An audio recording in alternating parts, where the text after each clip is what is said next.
بسم اللہ الرحمن الرحیم وبہ نستعین وهو خیر المعین وصلی اللہ علی سیدنا محمد وآلہ الطاہرین اللہم صل علی محمد وآل محمد۔ سورہ یونس آیت نمبر 97 ارشاد باری تعالی ہوتا ہے وَلَوْ جَاءَتْهُمْ كُلُّ آیَةٍ حَتَّى يَرَوُا الْعَذَابَ الْأَلِيمَ۔ اس آیت کریمہ کے ذیل میں ہم قصص قرآنی اور اس کے اہداف و مقاصد کو ملاحظہ کر رہے تھے، اور انشاءاللہ تعالی اس کے بعد ہم حضرت یونس علیہ السلام کے واقعے اور ان کے قصے کی طرف انشاءاللہ منتقل ہو جائیں گے۔ ہم نے قصص قرآنی کے اہداف اور اس کے چند مقاصد کو ملاحظہ کیا، اور اس میں ہم نے 3 قسمیں خصوصی طور پہ ملاحظہ کی تھیں۔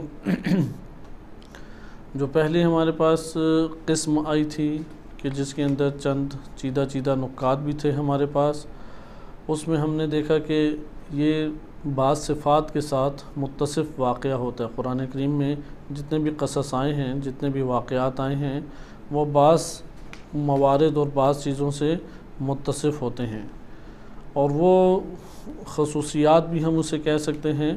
ان میں سے جو ہمارے پاس اہم صفت آتی ہے، وہ صفت صدق ہے کہ یہ صادق ہیں، حقیقت رکھتے ہیں، کوئی باطل نہیں ہے، یہ حقیقی طور پہ وارد ہوئے ہیں اور حقیقی طور پہ یہ واقع بھی ہوئے ہیں خارج میں۔ اسی طریقے سے ایک خصوصیت ہمارے پاس یہ آئی کہ اس کے اندر تربیت کے مواقع اور تربیت کے پہلو موجود ہیں۔ انہی میں سے ایک پہلو ہم نے ملاحظہ کیا کہ اس کے اندر حکیمانہ چیزیں موجود ہیں، معارف الہی ہیں، حکمتیں موجود ہیں، دانائی موجود ہے، اور انسان کے لیے عقل و رشد کے اسباب اس میں فراہم ہیں۔ اس کے بعد ہم نے ایک اور اس کی جانب پڑھی، اور وہ ہے کہ اللہ سبحانہ و تعالیٰ نے جتنے انبیاء علیہم السلام بھیجے ہیں، وہ سارے کے سارے وحی کے منبع کے ساتھ متصف تھے۔ اللہ تعالیٰ کی طرف سے انہیں عہدہ ملا ہوا تھا، اور انہوں نے اپنے وظائف کو اکمل و اتم طریقے سے انجام دیا اور مخلوق خدا تک پیغام الہی کو پہنچایا۔ بالفاظ دیگر آخری ہمارا جو ٹاپک تھا وہ یہ تھا کہ اللہ تعالیٰ نے آخر کیوں واقعات اور قصص کو قرآن کریم میں بیان کیا ہے۔ اللہ سبحانہ و تعالیٰ نے واقعات اور قصص کو یہاں پہ ہم 3 اغراض اور مقاصد واضح طور پہ لکھ سکتے ہیں۔ کیوں کا جواب 3 نکات میں دے سکتے ہیں۔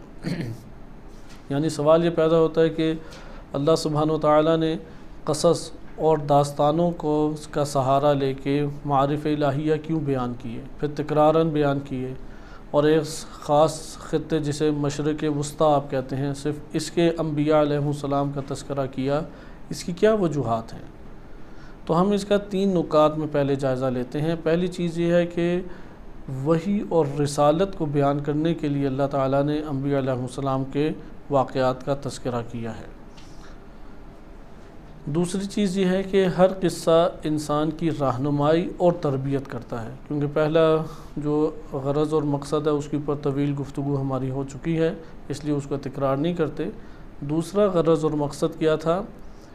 دوسرا قصے کا غرض اور مقصد اللہ تعالیٰ نے قرار دیا ہدایت اور تربیت۔ لہذا ہر واقعہ اور ہر قصہ اس میں ہدایت کے پہلو اور تربیت کے پہلو بیان کرنا مقصود ہیں، نہ کہ کوئی تاریخی داستان بیان کرنا مقصود ہے، نہ کہ کوئی تعجب آور شے کو بیان کرنا مقصود ہے۔ اصل جو چیز مقصود ہے وہ تربیت کے پہلو اور ہدایت کے پہلوؤں کو بیان کرنا مقصود ہے۔ آج ہم تیسری چیز اس میں پڑھیں گے، اور یہ آخری ہمارے لیے چیز بن جاتی ہے اس باب میں، کہ اجتماعی اور تاریخی اعتبار سے اغراض و مقاصد کا سامنے آنا۔ کیونکہ پہلا تو ہم نے غرض کیا اس سے پتہ لگی، نبوت، رسالت یہ وظیفے الہی ہیں، اور اللہ تعالیٰ نے یہ عہدے اور منصب اپنی خاص ہستیوں کو دیے ہیں، اپنے خاص بندوں کو دیے، اور وہ وحی کے منبع کے ذریعے سے متصل ہیں، جس کی وجہ سے خطا نہیں کر سکتے وہ، اور انہوں نے اپنے وظائف کو اتم اور اکمل طریقے سے پہنچایا۔ وہ ایک دین کے اوپر تھے، اور ایک دین کی طرف انہوں نے دعوت دی اور اللہ سبحانہ و تعالی کی طرف وہ پوری کی پوری قوم اور معاشرے کو لے کے چلے۔ دوسرا پہلو تربیت انسانی ہے۔ ہر انسان تربیت کا محتاج ہے، ہر انسان ہدایت کا محتاج ہے۔ مختلف انسان کی زندگی میں حوادث واقع ہوتے ہیں، انسان کو مختلف جگہوں پہ مختلف طرح کے واسطہ پڑتا ہے رہنمائی حاصل کرنے کے لیے۔ مختلف کرائسس یا مسائل آتے ہیں، ان مسائل میں واضح طور پہ انسان کو رہنمائی کی ضرورت ہوتی ہے۔ ان واقعات سے رہنمائی انسان کو حاصل ہو جاتی ہے۔ تیسری چیز جو کہ آج ہمارے درس کا موضوع ہے، اور وہ یہ ہے کہ اجتماعی اور تاریخی جوانب سے قصے کے اندر موجود ہمارے لیے عبرت اور ہدایت کے نکات۔ یہ پہلو بالخصوص دور حاضر میں زیادہ اٹھایا گیا ہے، جب یہ مطالعہ کیا کہ ایک معاشرے کی قرآن کریم کی آیات کے تناظر میں کیا بنیادیں ہیں، اور تاریخ آئینہ بن کے آیا تاریخ ایک تطور اور ترقی کا نام ہے بشریت کے، یا تاریخ ماضی کے واقعات کا ایک مجموعہ ہے فقط۔ تو یہاں پہ جو اسلامی مفکرین ہیں وہ اس بات کی شدت سے قائل ہیں کہ تاریخ فقط حادثات کا ایک مجموعہ نہیں ہے جو ماضی میں گزر گیا، بلکہ تاریخ امتوں اور قوموں کے اندر اللہ تعالیٰ کے معاشرے پر حاکم قوانین کو پہچاننے کا ایک آئینہ اور ایک بہترین سبب ہے۔ یعنی امتیں جو ماضی میں گزری ہیں یہ آئینہ ہیں۔ اس آئینے میں ہم نے کیا دیکھنا ہے؟ اس آئینے میں ہمیں سنن الہی، سنن تاریخ، اللہ سبحانہ و تعالیٰ نے معاشروں کے اوپر سعادت اور ہلاکت کے جو قوانین قرار دیے، ان قوانین کو ہم اس تاریخ کے آئینے میں ہی دیکھ سکتے ہیں۔ یہ پہلی چیز۔ دوسری چیز، تاریخ جو ہے وہ ایک مسلسل مبارزے اور مسلسل نشوونما کا نام ہے۔ بشریت کے مسلسل مبارزہ، حق اور باطل کے درمیان مبارزہ، اور اس مبارزے کے ساتھ ساتھ انسان اور انسانی معاشروں کی نشوونما سے عبارت ہے تاریخ۔ یعنی آپ جب بھی تاریخ دیکھیں گے تو آپ کو دکھائی دے گا کہ معاشرے نشوونما پا رہے ہیں۔ جب آپ تاریخ کی روگردانی کریں گے تو آپ دیکھیں گے حق اور باطل آپس میں ایک دوسرے سے ٹکرا رہے ہیں اور حق اور باطل کے درمیان مبارزہ موجود ہے۔ آپ اس چیز کو بار بار ملاحظہ کریں گے۔ یہ ہمارے پاس بات آئی کہ تاریخ کے پھر نقطہ نظر سے قصوں کو آخر دیکھنا چاہیے یا نہیں۔ یعنی یہ دو پہلو اسے بہت واضح کریں ہم اپنے ذہنوں میں اور اس اعتبار سے سوچیں۔ میں دوبارہ اس کا اس لیے تکرار کر دوں تاکہ یہ نیا نقطہ ہے ہمارے ذہن نشین ہو جائے۔ اگرچہ جو جمعرات کو درس ہوتا ہے اس کا موضوع حقیقی یہی ہے، اور قرآن کریم کے واقعات ہی اس میں سب سے بڑی ہمارے پاس دلیل بنتے ہیں۔ وہ یہ بات ہے، دو ہمارے پاس رائے ہیں۔ تاریخ ایک عبث واقعات کا مجموعہ ہے، جو گزر گیا سو گزر گیا، اور جو حوادث واقع ہوئے ان کا کوئی سبب نہیں تھا۔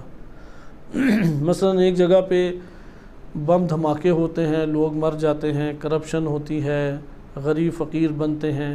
ایک بندہ ہے وہ دور دراز سے سفر کرتا ہے، لوگ سفر کر کے آتے ہیں، ادھر ادھر وقت گزار کے واپس چلے جاتے ہیں، ماضی بن گیا۔ مثلا آپ بالفرض کہہ لیں کہ پاکستان کی زمین پہ کئی مجتہدین آ جاتے ہیں۔ اب وہ جو علمی ایک ارتقاء جنم لیتا ہے علم دین میں، اس طرح کے علماء اور طلاب کا مقایسہ ماضی والے طلاب سے کیا جائے تو وہاں پہ کہیں گے کہ ماضی میں جو طلاب تھے ان میں ایک بڑی تعداد وہ سفر کرتی تھی لیکن وقت ضائع کرتی تھی، سوتے رہتے تھے، کھیل کود کرتے، سیر و تفریح کرتے، یا اپنی من مانی چیزوں میں مشغول رہ کے وقت گزار کے واپس آ جاتے اور کوئی وظیفہ انجام نہیں دیتے تھے۔ لیکن اب کے جو افراد ہیں وہ وظیفہ شناس ہیں، وہ تبلیغ بھی کرتے ہیں، وہ علم بھی حاصل کرتے ہیں اور وہ خدمات بھی انجام دیتے ہیں۔ اب آپ یہ جو ماضی کا تناظر میں بیان کر رہے ہیں، یہ ماضی تھا بعض طلاب کا، یا ماضی تھا ایک قوم کے اندر سے آنے والے افراد کا، یہ ماضی بلا سبب نہیں ہے، یہ اتفاق نہیں ہے۔ اس کے پیچھے قوانین ہیں، اس کے پیچھے پورا کا پورا فلسفہ تاریخ موجود ہے۔ یہ جو افراد، مثلا ابھی بھی ہم قم کی مثال لے لیں، نجف اشرف کی مثال لے لیں، ادھر طلاب آتے ہیں۔ اب ایک طالب علم نے ابتدائی کتاب بھی نہیں پڑھی، وہ ادھر پہنچ گیا اور ایک بڑی تعداد اس طرح پہنچ جاتی ہے۔ یقیناً ادھر اعلیٰ سطوح سے شروع ہوتی ہے تعلیم، ابتدائی تعلیم ہے ہی نہیں، تو اس سے پوچھیں کیوں تم ادھر آ گئے؟ اب کچھ پتہ نہیں ہے کیوں آ گیا۔ اکثر بیشتر وہ جو طلاب آتے ہیں وہ ضائع ہو جاتے ہیں۔ تو یہاں پہ اب ہم تاریخ کے اعتبار سے دیکھیں گے کہ کیا اسباب بنے وہ لوگ ادھر آ گئے۔ مثلا اسباب میں سے ہم دیکھیں، کیونکہ جو اسباب بنیں گے وہی نتیجہ بھی دیں گے۔ وہ جن اسباب کی وجہ سے وہ پڑھنے آئی نہیں تھے کہ پڑھتے، اس لیے پڑھتے ہی نہیں ہیں وہ، آپ جو مرضی کر لیں انہوں نے نہیں پڑھنا کیونکہ پڑھنے آئے نہیں تھے، یہ ایک سبب قرار پائے گا۔ وہ اپنی زندگی کو سنوارنے کے لیے آئے، وہ مثلا اپنی جوانی میں نادانی کا قدم اٹھاتے ہوئے آئے، وہ ایک عبث کام کرتے ہوئے آئے۔ اب جب یہ والے کام کوئی انجام دے تو یہاں سے اس کے اوپر کوئی رحمت نہیں آئے گی، اس کے اوپر مشقت آئے گی، اس کے اوپر عذاب آئے گا، اس کے اوپر اللہ کی طرف سے تکالیف آئیں گی، کیونکہ اس نے اسباب وہی جنم دی ہیں۔ تاریخ ہمارے سامنے اس طور پہ حقائق کا آئینہ بن جاتی ہے۔ ہم تاریخ کے آئینے میں ان سب چیزوں کو جان سکتے ہیں۔ ہم میں سے کوئی آج ایک بندہ بھی ایسا نہیں ہے جو یہ کہہ سکے مجھے اپنے کل کا نہیں پتہ کہ کیا ہوگا۔ ہر انسان کا آج اور ہر انسان کا کل اس کے آج کے عمل کے اوپر موقوف ہے کہ اس نے کس کو جنم دیا ہے۔ اسی دنیا کی بات کی جا رہی ہے، آگے کی دنیا کی بات نہیں کی جا رہی، کیونکہ یہ دنیایں جدا جدا بھی نہیں ہیں۔ اگر جدا ہوتی نا قیامت ہم سے، تو ادھر ایک عمل انجام دینے سے ادھر جنت یا دوزخ نہ بنتی۔ اگر برزخ اور قبر ہم سے آج جدا ہوتی تو ایک عمل انجام دینے سے قبر سنورتی یا بگڑتی نہ، وہ چونکہ ہمارے آج کی اس دنیا سے مربوط ہے، اس وجہ سے یہ عمل انجام پاتا ہے۔ اب کوئی اس کو نہ توجہ دے، نہ مانے، نہ اس کے مطالعہ اور غور و فکر کرے، اپنا ہی نقصان کرے گا۔ آخر جانا تو اسی جگہ پہ ہے۔ ہمارے خیال میں کچھ سوچنے سے قبر تو نہیں سنور جائے گی۔ مثلا آپ سفر میں سوچتے رہیں کہ میں ادھر پہنچوں گا اور مثلا بس سٹاپ پہ، بس اسٹیشن کے اوپر اے سی لگے ہوں گے، کھانے کی ٹیبلیں بچھی ہوئی ہوں گی، میں جاؤں گا تو آرام سے بیٹھ جاؤں گا۔ اب وہ پاکستان میں مثلا کسی اڈے کے اوپر جاتا ہے اور اس کو وہاں پہ مٹی ملتی ہے اور ایک دفعہ کوڑے کا ڈھیر ملتا ہے، دھواں ہی دھواں ملتا ہے، عجیب و غریب افراد ملتے ہیں، کوئی حادثہ بھی اس کے ساتھ پیش آ جاتا ہے کہ جیب بھی اس کی کٹ گئی، تو اس کے خیالات سے وہ جگہ سنور جائے گی؟ کوئی وہ 5 سٹار ہوٹل بنانے کی کوششیں کر لے، اڈا تو نہیں بنتا اس کا 5 سٹار۔ اسی طرح سے ہمارے سوچنے سے قبر نہیں بنتی۔ اس لیے علماء نے کہا ہے کہ یہ جو قبر ہے یہ اس دنیا کا باطن ہے۔ جیسے آپ کا جسم ہے نا، اس جسم کا باطن آپ قرار دیتے ہیں، یہ دل، گردے، جگر وغیرہ جن میں خون دوڑ رہا ہے، اسی طرح اس دنیا کا باطن ہے، اس دنیا کا باطن یہی قبر ہے۔ تاریخ اس حوالے سے ہمارے پاس آئینہ بن جاتی ہے، اس لیے ہر انسان اس تاریخ کے آئینے میں اپنے جیسے ایک فرد کا کردار یا قومیں اپنے جیسی دیگر قوموں کے کردار کو دیکھ کے مستقبل کی نشاندہی کر سکتے ہیں ہمارے ساتھ کیا ہوگا، اسی دنیا میں کیا ہوگا، یہ ہم نشاندہی کر سکتے ہیں۔ اس کو کہتے ہیں عبرت لینا۔ اس لیے یہ تیسرا نقطہ بیان کیا کہ اللہ سبحانہ و تعالیٰ نے دیگر قوموں کے واقعات رکھے اس لیے ہیں کہ تم لوگ عبرت حاصل کر لو۔ جنہوں نے سعادت مند کام کیے، یعنی جنہوں نے زحمت اور مشقت میں بدل دیا اپنی زندگی کو، یعنی اپنی لذتوں کو بے لذتی میں تبدیل کیا اور بے لذتی کی لذت کو چکھا۔ یہ بہت خوبصورت جملہ ہے، نہج البلاغہ کا جملہ ہے کہ بے لذتی کی لذت کو چکھنا، کیونکہ لذت کو ترک کریں تو ایک بے لذتی ملتی ہے، اس بے لذتی کی وجہ سے ایک معنوی لذت برپا ہوتی ہے۔ وہ جو معنوی لذت ہے وہ بہت لذیذ ہے، یہ مادی لذت اس کا کوئی مقابلہ ہی نہیں کر سکتی۔ یہ جو معنوی اور ایک روحانی لذت ہے، اس کی کشش اس قدر ہے کہ انسان روزے رکھنے پہ آمادہ ہو جاتا ہے، نیند کو بگاڑ کے نماز شب کے لیے کھڑا ہو جاتا ہے، اللہ تعالیٰ کی راہ میں جہاد کرتے ہوئے گردن کٹانے کے لیے حاضر ہو جاتا ہے، اس قدر اس کے اندر لذت اور چاشنی اور خوبصورتی پائی جاتی ہے۔ تو خلاصہ کلام یہ ہمارے پاس ماضی کے تناظر میں چیزیں آ جاتی ہیں، لہٰذا ماضی کوئی واقعات کا ایک ڈھیر نہیں ہے، خالی عبث ایک چیز نہیں ہے، حتیٰ کہ ہمارا ماضی بھی اسی طرح سے ہے۔ آپ اگر اپنے ہی ماضی پہ غور کریں وہ آپ کے لیے عبرت ہے، آپ کو بتائے گا دیکھو تم نے یہ کیا تھا تو یہ نتیجہ نکلا، یہ کیا تھا تو ایسا ہوا، اب تم یہ کر کے دیکھو تو دیکھو کیا ہوگا۔ میں ایک اور مثال آسان دیتا ہوں، یہ تاریخ سے ہی ہمیں یہ چیزیں پتہ لگتی ہیں تاکہ آپ ان واقعات کی حساسیت کو جانیں، کیونکہ اختتام پہ پہنچ رہے ہیں۔ اب ہم ایسا سوال نہیں ہونا چاہیے نوح علیہ السلام کی کشتی اچھا کتنے میٹر تھی، اس کا قد کتنا بلند تھا، کبوتر تھے یا نہیں تھے ادھر، یہ سوال نہیں ہونے چاہیے اس میں۔ یہ سوال ہونے چاہیے کہ اچھا نوح علیہ السلام کی اس واقعے میں نقطہ ہدایت کیا ہے، نقطہ عبرت کیا ہے، قوموں کی صلاح کا اس میں کون سا پہلو پایا جاتا ہے، یہ والے سوالات بہترین سوالات ہیں۔ میں آسان ایک آپ کی خدمت میں مثال لیتا ہوں۔ ایک جگہ پہ سخت جھگڑا ہو جاتا ہے، کیونکہ خاندانوں میں آئے روز مسائل ہیں، اور علماء ہی سب سے پہلے اس کے وظیفے کے طور پہ ان کے کندھوں پہ عائد ہوتا ہے کہ جھگڑوں کو نپٹائیں۔ یقیناً جس کی شخصیت اتنی قوی نہیں ہوگی وہ جھگڑے بھی نہیں نپٹا سکتا۔ اب جھگڑے جب ہوتے ہیں تو ہر کوئی یہ سمجھتا ہے کہ میں طاقت کے زور پہ اسے سمجھا دوں گا اور اسے دبا دوں گا اور کامیابی حاصل کر لوں گا۔ یہ عام طور پہ ہر اس جگہ پہ یہ چیز جنم لیتی ہے کہ جہاں پہ ایک طرف طاقت پائی جاتی ہے۔ مثلا ایک ادارے کے اندر ایک عملے یا مدیر کے پاس طاقت پائی جاتی ہے، وہ یہ سمجھتا ہے میں طاقت کے ذریعے سے ادھر درستی لے آؤں گا یا اصلاح لے آؤں گا۔ یا ایک جگہ پہ دو خاندان لڑ پڑتے ہیں یا دو بھائی لڑ پڑتے ہیں، ایک سمجھتا ہے میں طاقت کے ذریعے دبا دوں گا۔ یا آپ خاندانی تدبیر کو مد نظر رکھیں کہ آپ کی زوجہ ہے یا بچے ہیں، آپ سمجھتے ہیں کہ میں طاقت کے ذریعے سے زوجہ کو قابو کر لوں گا۔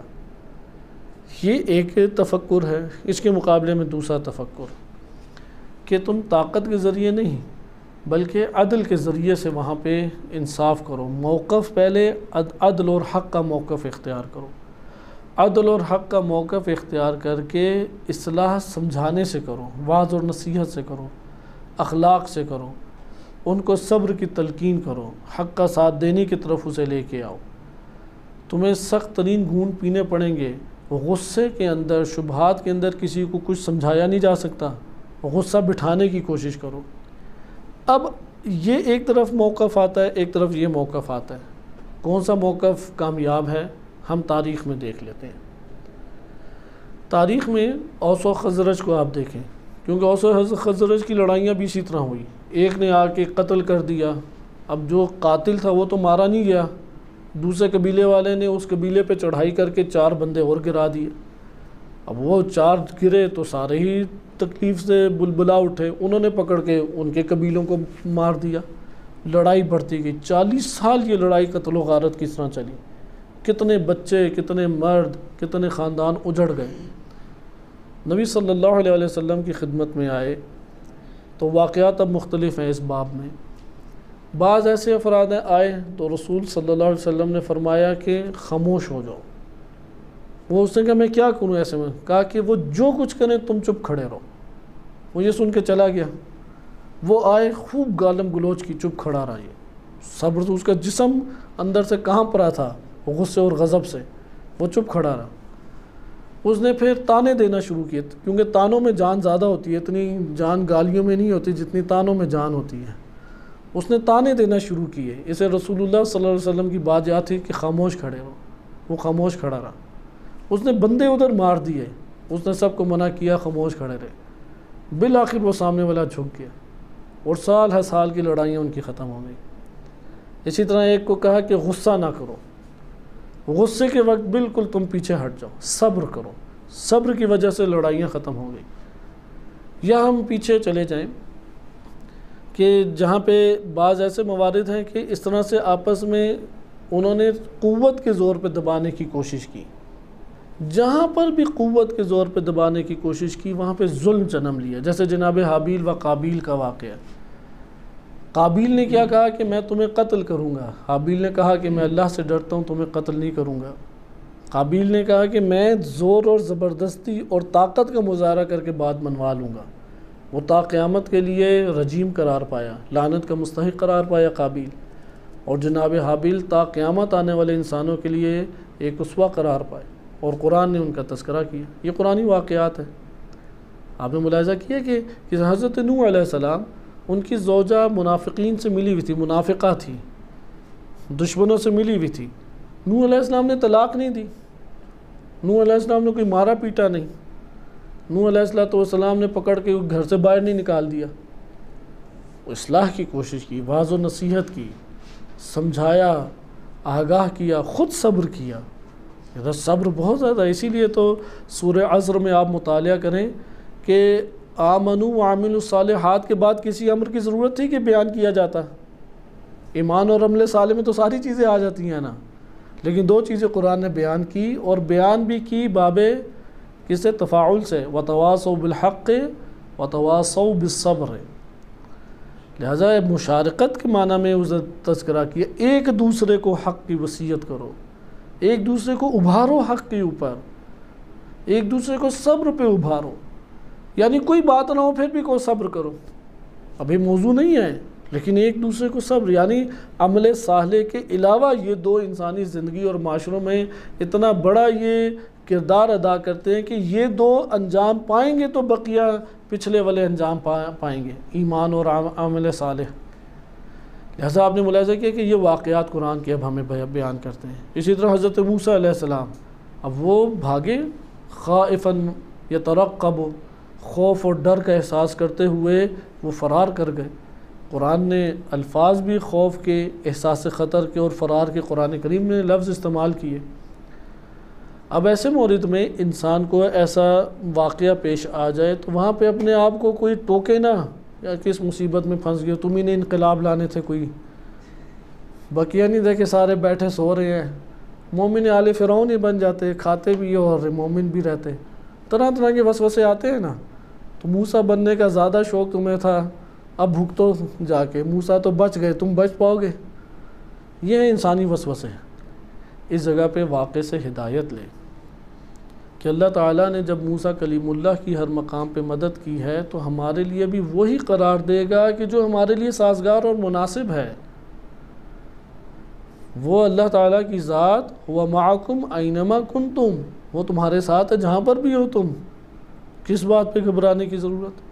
وَهُوَ مَعَكُمْ، وہ تمہارے ساتھ ہے۔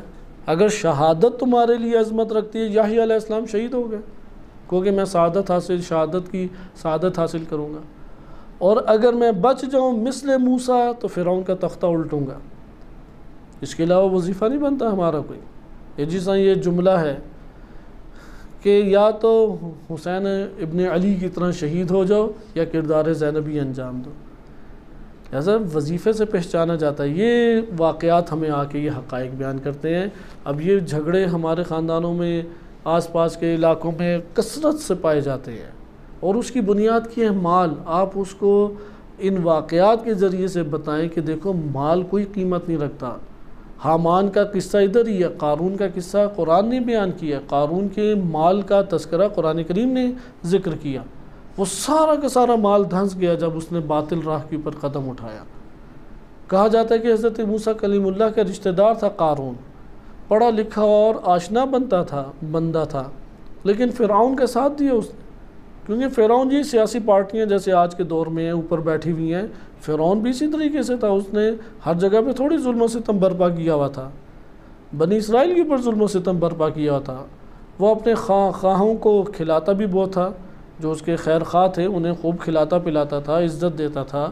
یہ احرام مصر اس کی ترقی کی علامت ہی ہے، کیسے یہ احرام مصر بن گئے؟ تو اس کا یہ مطلب ہوا کہ ہمارے پاس قرآنی واقعات آئینہ بنتے ہیں کہ تم عبرت لے لو۔ اس کو آپ جس باب سے کہہ سکتے ہیں یہ ہے سنن الہی۔ قوموں نے کیا عمل انجام دیا کہ سعادت مند ہو گئی، کیا قوموں نے عمل انجام دیا کہ برباد ہو گئی۔ حضرت یونس علیہ السلام کا واقعہ بھی اسی ضمن میں ہے، کیونکہ ابھی آپ سورہ یونس پڑھ رہے ہیں، پہلے حضرت نوح علیہ السلام کا واقعہ گزرا اور کامیاب ہوئے جناب نوح علیہ السلام۔ اس کے بعد واقعہ ہے جناب موسیٰ و ہارون کا، اور جس جہد سے سورہ یونس میں آیا ہے بقیہ صورتوں میں اس طرح سے مکمل جہاد سے نہیں آیا۔ مثلا توکل کی باتیں، صبر کی باتیں، یا ایمان اور اسلام کا تذکرہ، فرعون کے ڈوبنے کا اس طریقے سے تذکرہ۔ تو موسیٰ علیہ السلام میں بھی بتایا کامیاب موسیٰ علیہ السلام اور ان کے ساتھی ہوئے۔ اب اس کے اختتام پہ قرآن کریم یونس علیہ السلام کا قوم کے اعتبار سے، یعنی واقعہ دیکھیں کیسے تبدیل ہو رہا ہے کہ جو حجت الہی ہے وہ نا امید ہو کے چلی جاتی ہے، قوم اللہ پر ایمان لے آتی ہے، اور وہ جب ایمان لاتی ہے تو ادھر قوم کو اللہ تعالیٰ نجات دے دیتا ہے۔ ادھر بڑے خوبصورت ہمارے پاس سنن الہی کے ضابطے ہیں کہ وہاں پہ حجت الہی کے ہمراہ جو تھے ان کو اللہ تعالیٰ نے نجات دے دی۔ ادھر حجت الہی وہ نا امید ہو کہ یا غصہ اور غضب میں غاضباً وہ غضب کی حالت میں چلے جاتے ہیں کہ اللہ تعالیٰ ان پہ رحمت نازل نہیں کرے گا یہ قرار دیتے ہوئے، اور عذاب ان کے اوپر آ رہا تھا، وہ اللہ کی بارگاہ میں جھک جاتے ہیں، ایمان لے آتے ہیں۔ یہاں پہ جو حجت الہی کے ساتھ ظاہری طور پہ نہیں ہے ظاہری طور پہ، کیونکہ ناراض سے لے کے حجت الہی یونس علیہ السلام کو وہ اپنے درمیان نہیں پا رہے، لیکن اللہ کی بارگاہ میں اور ان کی تعلیمات پر ایمان لے آئے۔ ادھر اللہ تعالیٰ نے پوری قوم کو نجات دے دی۔ اب یہ سنن الہی بن جاتے ہیں، ادھر تربیت ہے، ادھر ہدایت ہے، ادھر عبرت ہے۔ قومیں جو ہیں وہ ترقی ایک لحظے میں بھی کر سکتی ہیں، اور فرعون جیسے افراد کے ہاتھوں میں قومیں برباد بھی برے طریقے سے ہو سکتی ہیں۔ ترقی کے اعتبار سے مسئلہ نہیں تھا۔ احرام مصر میں جو انہوں نے ابھی بھی وہ ساخت بنائی ہوئی ہے، موجودہ دور کے سائنٹسٹ اور میتھمیٹکس کے ماہرین وہ ابھی بھی حیران ہے کہ یہ کس طرح سے انہوں نے کھڑا کیا ہے، کیونکہ صحراؤں میں کھڑا کیا ہے، گرمی شدید ہوتی ہے، تو اندر انہوں نے ہوا کا ایسا انتظام کیا ہے اور سورج کی روشنی کا ایسا انتظام کیا ہے کہ اندر کی چیزیں خراب نہ ہوں، اندر بے تحاشا گرمی نہ آئے، آکسیجن ادھر ضرورت ہے، آکسیجن ادھر مہیا ہو۔ انہوں نے اس طرح اینٹوں کو آپس میں اوپر نیچے رکھا ہے، سورج گزرتا ہے، اندر روشنی بھی پڑتی ہے، ہوا چکر کاٹتی ہے تو وہی گرم ہوا کچھ نہ کچھ ٹھنڈک میں تبدیل بھی ہوتی ہے۔ جیسے ایران کے اندر ماضی میں فریج ہوتے تھے زیر زمین، زمین کے نیچے بڑے بڑے، انہوں نے نام اس کا آج کے دور میں آپ کہہ لیں فریج رکھا ہوا تھا۔ وہ گرمی ادھر شدید ہوتی تھی تو 30-40 میٹر نیچے جگہ کھودتے تھے، اوپر سے گرم ہوا جب نیچے سے گزرتی تھی وہ خاص طریقے سے کھودتے تھے کہ ہوا گزرتی تھی تو نیچے پہنچ کے انتہائی یخ اور ٹھنڈ ہو جاتی تھی، اتنی ٹھنڈی ہوتی تھی کہ ایک بندہ عام لباس میں ادھر ٹھہر نہیں سکتا، اسے اڑنا پڑتا تھا کچھ نہ کچھ۔ تو آپ نے ملاحظہ کیا کہ ترقی کے اعتبار سے قرآن نہیں بیان کر رہا کہ آج کا انسان بہت ترقی یافتہ ہے اور کل کا انسان ترقی یافتہ نہیں تھا۔ امام مہدی عجل اللہ تعالی فرجہ شریف جب تشریف لائیں گے تب تو ترقی اپنی اوج پہ پہنچے گی، لیکن ہم روایات میں دیکھتے ہیں کہ بات عدل کی جا رہی ہے، بات حق کی جا رہی ہے۔ مہدویت کا چہرہ، مہدویت کا عنوان کبھی ترقی کے باب سے نہیں بیان کیا گیا۔ مہدویت کا عنوان ہمیشہ عدل، حق اور غلبہ دین کے باب سے بیان کیا گیا ہے، نہ کہ ترقی کے باب سے۔ قوموں کی زندگیوں میں ترقی جو ہے وہ اتنا بڑا ٹرننگ پوائنٹ نہیں ہوتی جتنا اہم کردار یہی سعادت اور ہلاکت کے قوانین کرتے ہیں۔ اگر ہم بھی آج شخصی طور پہ ہلاکت کے اسباب کو فراہم کریں تو ہلاکت ہی ہمارے لیے آئے گی، اور اگر ہم نے سعادت کے قوانین کو دعوت دی اور اس کے اسباب اور عوامل پیدا کیے تو سعادت ہی ہماری طرف آئے گی۔ تو اس کو ہمیں کوشش کرنی چاہیے کہ خصوصی طور پہ مد نظر رکھیں۔ یہ تیسرا پوائنٹ تھا۔ اس تیسرے پوائنٹ میں 3-4 چیزیں آ جاتی ہیں، ان چیزوں کو ہم نظر انداز کرتے ہیں کیونکہ موضوع طویل سے طویل ہوتا چلا جائے گا، اور اس کا بقیہ حصہ جو جمعرات کا درس ہے اس میں چونکہ آپ کے سامنے آتا ہے کہ تاریخ کو اسی 2 چہروں میں دیکھیں۔ ایک تاریخ کا چہرہ ہے انہی قوانین کے اعتبار سے کہ قوموں پہ کون سے قوانین جاری ہوئے اور کیوں جاری ہوئے۔ بس کیا پہلا یہ نقطہ آتا ہے، قوانین کون سے جاری ہوئے اور کیوں جاری ہوئے۔ یہ ہماری نظریاتی تشیع کی آج کے دور میں بنیادیں ہیں۔ جو نظریاتی اور فکری تشیع سے آپ واقفیت رکھتے ہیں اس کی بنیادیں تاریخ کا یہی والا پہلو ہے کہ قوموں کے اوپر کون سے قوانین جاری ہوئے، نمبر 1، اور کیوں جاری ہوئے۔ دوسرا چہرہ جو تاریخ کا ہے کہ اس کی وضاحت ابھی نہیں کی جا سکتی، صرف اشارہ آپ کی خدمت میں ذکر کیا جائے گا، اور انشاءاللہ العزیز آپ آگے کے دروس میں اسے دیکھیں گے جو جمعرات کو ہوتے ہیں، یہ والا پہلو آئے گا۔ وہ پہلو یہ ہے کہ تاریخ نشوونما کا نام ہے۔ تاریخ ہمیں بتاتی ہے کہ انسانی معاشرے وہ نشوونما پا رہے ہیں۔ تاریخ ہمیں بتاتی ہے کہ حق اور باطل کا مسلسل مبارزہ چل رہا ہے، مسلسل جھگڑا چل رہا ہے، مسلسل ٹکراؤ چل رہا ہے، اور یہ ٹکراؤ کبھی ختم ہونے والا نہیں ہے، اور دونوں اپنے اپنے طرف ہدف کی طرف نشوونما حاصل کر رہے ہیں۔ لہٰذا اس نشوونما اسے کہتے ہیں نبرد، اسی لیے نبرد آخری مہدویت کو قرار دیا گیا۔ یہ جو تاریخ میں نبرد چلی آدم علیہ السلام کے زمین پہ آنے کے بعد سے، یہ جو جھگڑا چلا حق اور باطل کے درمیان، یہ جھگڑے کا آخری معرکہ کب ہوگا؟ امام مہدی علیہ السلام کے ساتھ کی صورت میں، کہ یہ حق کے امام آئیں گے اور لشکر حق ہوگا، اور باطل کے طوفان کھڑے ہوں گے اور ان کے آئمہ کفر اور ضلال ہوں گے، ان کا آپس میں ٹکراؤ ہوگا، اور یہ دونوں تاریخ کے دامن میں نشوونما پا رہے ہیں۔ ہر گزرنے والا دن، ہر گزرنے والا لحظہ ان کو نشوونما دے جاتا ہے۔ جیسے سورج گزرتا ہے، خوراک ہم نے کھائی ہو تو وہ ہمارے جسم کا حصہ بن کے جسم کو نشوونما دیتا ہے، اس طرح پوری انسانی معاشروں کو نشوونما مل رہی ہے وقت گزرنے کے ساتھ ساتھ۔ باطل بھی اپنی اوج اور کمال تک پہنچ رہا ہے، جتنی قوت باطل کے پاس آنی چاہیے تھی وہ آتی چلی جا رہی ہے، جتنی اس کی اکثریت بڑھ سکتی تھی وہ بڑھتی چلی جا رہی ہے، اور حق بھی جتنا قوی ہو سکتا تھا وہ قوی تر ہوتا چلا جا رہا ہے، حق جتنا چھا سکتا تھا اس طرح سے آہستہ آہستہ چھاتا چلا جا رہا ہے۔ اور یہاں پہ وہ قاعدہ قانون قرآن کا آ جاتا ہے، جاء الحق وزہق الباطل، باطل دب گیا حق آ گیا، ان الباطل کان زہوقا، زہوق کہتے ہیں جو تدریجاً رفتہ رفتہ ختم ہو، یکلخت فوراً ختم نہ ہو جائے، جو فوراً ختم ہو جائے اسے زہوق نہیں کہتے، زہوق یعنی آہستہ آہستہ جو چیز ختم ہو۔ تو باطل آہستہ آہستہ ختم ہو رہا ہے، اگرچہ ہمیں دکھائی دے رہا ہے پھیل رہا ہے، قوی ہو رہا ہے، کیونکہ اس نے اپنے اوج کمال تک پہنچنا ہے، اس نے یعنی بالغ ہونا ہی ہونا ہے، اپنی اوج جوانی تک پہنچنے کے بعد پھر بڑھاپے میں داخل ہو کے مر جانا ہے، اور حق نے بھی اپنی جوانی پہ پہنچنا ہے، اور حق جب جوانی پہ پہنچے گا تو باطل کو دبا دے گا اور باطل ناپید ہو جائے گا۔ تو حق اور باطل ایک جگہ پہ قابل جم نہیں ہے۔ یہ تاریخ کا ہمارے پاس دوسرا رخ ہے کہ آپ کو تاریخ کے تمام واقعات میں یہ حقیقت نظر آئے گی، تمام واقعات میں۔ اس کو جم کر کے 2-3 حصوں میں بیان کیا جا سکتا ہے، اس کو ہم نظر انداز کرتے ہیں۔ مثلا تمحیز اور تمییز کہ تاریخ میں ہمیشہ امتحان اور آزمائش امتوں اور قوموں کی نظر آتی ہیں، وہ سعادت کے انہی تو قوانین الہیہ کی وجہ سے ہے، وہ حق اور باطل کی اسی نشوونما کی وجہ سے، کیونکہ اگر یہ ٹکراؤ تمییز اور امتحان نہ ہوتا، یہ آزمائشیں اور بلائیں نہ ہوتیں، یہ مصیبتیں طرح طرح کی نہ ہوتیں، تو کس طرح سے وہ حرارت جنم لیتی جو نشوونما دے؟ اسی سے تو نشوونما پاتی ہے، کیونکہ امتحان ہوتا ہے، مصیبتیں آتی ہیں، اس کے نتیجے میں ایک باطل بن جاتا ہے، ایک حق پرست کہلاتا ہے۔ پھر باطل جو ہے وہ اپنے باطل ہی میں یا تو توبہ طائب کر کے حق کے ساتھ آ جائے، یا اپنی باطل اور گمراہی میں وہ اور الجھتا چلا جاتا ہے اور پروان چڑھتا چلا جاتا ہے۔ لہذا تمحیز اور تمییز ضروری ہے۔ مقام بلا ہے یہ دنیا، جب مقام امتحان ہے تو امتحان کے بغیر ہو سکتا ہے کوئی لحظہ ہمارا گزر جائے، ہمارا ہر لحظہ امتحان کے ساتھ ہے۔ اسی طرح ایک ہے کمال اور تربیت، یہ دونوں پہلو کمال اور تربیت کو بیان کرتے ہیں۔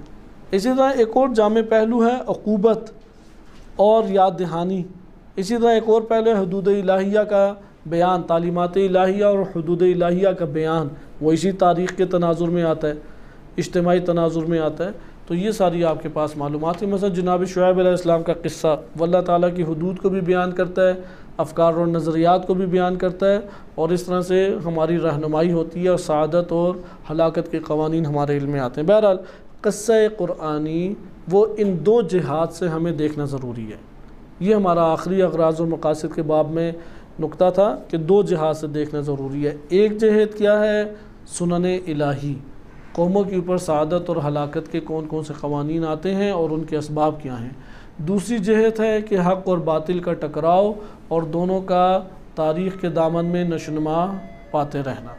انشاءاللہ بقیہ نکات ہم اگلے درس میں ملاحظہ کریں گے۔ صلی اللہ علیہ سیدنا محمد وآلہ الطاہرین۔